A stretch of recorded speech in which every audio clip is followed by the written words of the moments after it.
à tous. Alors, je vous avais promis une petite vidéo qui vous réexpliquerait le texte d'Ulysse parce que en corrigeant vos exercices, vos copies, je me suis rendu compte que tout le monde n'avait pas très bien compris le texte. Donc, à travers cette petite vidéo, je vais essayer de vous réexpliquer ce texte. Tout d'abord, qui est Ulysse? Ulysse, il est roi d'Ithaque. Ithaque, c'est une ville grecque. Et il est marié à Pénélope, avec qui il a eu un fils, Télémaque. En tant que roi grec, Ulysse va devoir aller combattre les Troyens aux côtés des Grecs et donc aux côtés de Ménélas.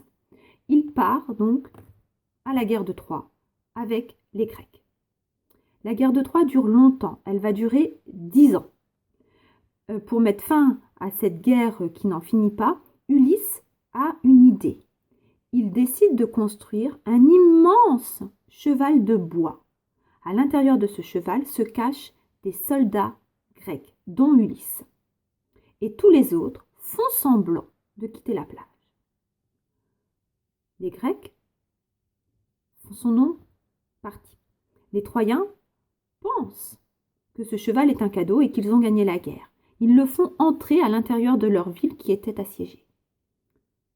La nuit, les Grecs sortent du cheval et massacrent les Troyens. C'est ainsi que la guerre de Troie va prendre fin. Ulysse, lui, est celui qui a permis la fin de la guerre de Troie. C'est donc un héros.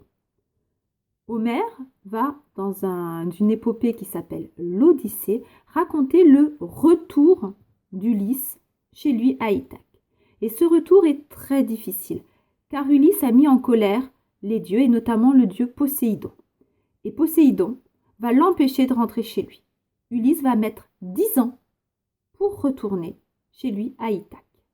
C'est donc ce qu'on appelle l'Odyssée. Et au cours de ce périple, de ce retour chez lui, il va devoir affronter plusieurs dangers, plusieurs épreuves. Alors, l'Odyssée d'Ulysse, c'est cela. Ulysse, c'est le roi, ici, sur son bateau. Au cours donc de son périple, il va rencontrer plusieurs épreuves, dont l'épreuve qu'on connaît le plus et qu'on étudie le plus, le cyclope. Alors, le cyclope Polyphème, qu'Ulysse a mis en colère, et à qui il va crever un œil, et après il sortira de la grotte en se cachant sous les moutons de Polyphème qui était un berger. Donc là voilà, vous avez le cyclope. Il y a d'autres épreuves également. Vous avez, on l'a dit, la magicienne Circé qui transforme tous les amis d'Ulysse en cochons, comme vous le voyez sur cette image. Vous avez également l'épisode des sirènes qui viennent embêter Ulysse. Les sirènes, ce ne sont pas les sirènes comme dans Walt Disney, ce sont des grands oiseaux, là, et elles viennent pour tuer, noyer les marins avec leurs chants. Ulysse a fait mettre des bouchons d'oreilles à ses compagnons, et lui se fait enchaîner au mât pour pouvoir entendre le chant des sirènes, car elles lui donnent des informations importantes sur sa destinée et son trajet. Voilà. Vous avez également comme épreuve très connue le monstre Charybdis, que Ulysse doit vaincre pour pouvoir rentrer chez lui. Voilà, donc ce sont quelques-unes des aventures d'Ulysse. Voilà, qui sont racontées dans l'Odyssée.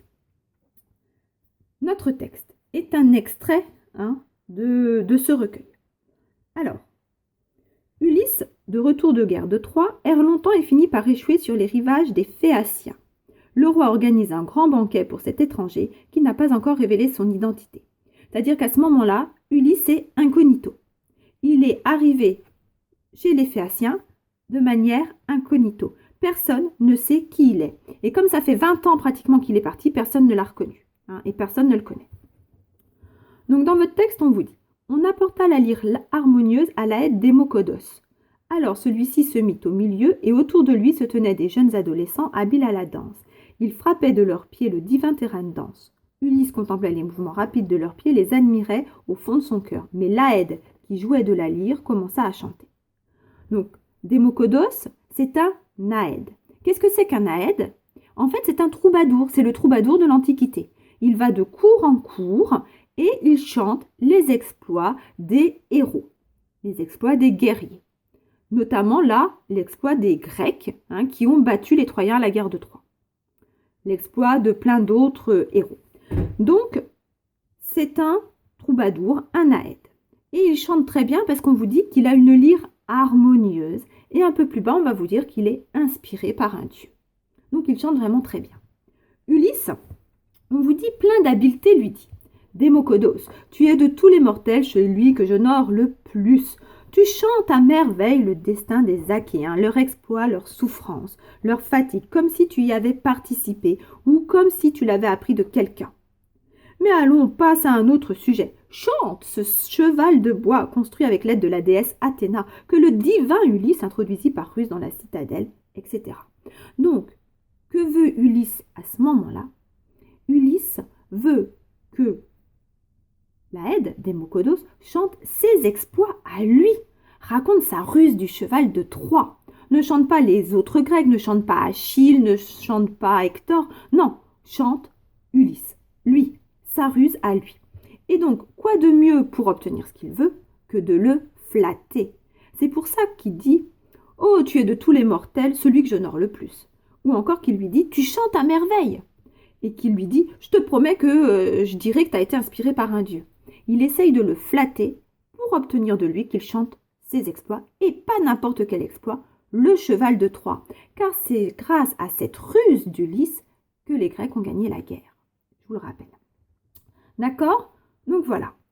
Ensuite, Ulysse, il va faire preuve au cours de cet épisode de beaucoup de qualités. On vous dit, il chanta d'abord comment une partie des Argiens, montés sur leur navire aux bonnes planches, firent semblant de s'éloigner de Troie après avoir mis le feu à leur tente, tandis que d'autres, assis auprès de l'illustre Ulysse, enfermé dans le cheval, étaient déjà au milieu de la place publique des Troyens.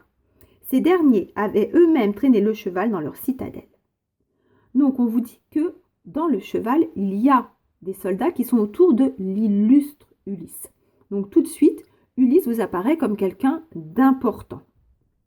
D'accord?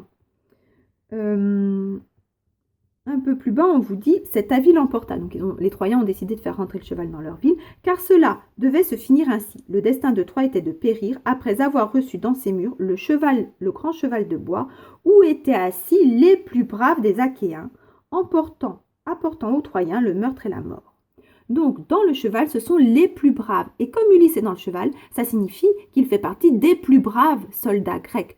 Donc, c'est un soldat, un guerrier grec, très brave, courageux, rusé, intelligent. D'accord? Donc, on a déjà toutes ces informations-là. Et Démocodos chanta comment les Achéens avaient participé hors du cheval. Et Démocodos chanta comment les Achéens, s'étant précipités hors du cheval et ayant quitté ce piège creux, saccagèrent la ville. Puis il chanta les héros pillant de tous côtés la ville escarpée, tandis qu'Ulysse, semblable au dieu Mars, se dirigeait vers le palais du prince troyen Déiphobe. Il chantait Ulysse qui osa livrer un très rude combat avec l'aide d'Athéna au grand cœur. Donc Ulysse livre un rude combat, ça veut dire qu'il est courageux, il est vaillant, il ose aller se battre et il n'a pas peur d'un combat difficile. Donc dans cet épisode, dans ce que va chanter Démocodos, vous avez les principales caractéristiques et qualités d'Ulysse.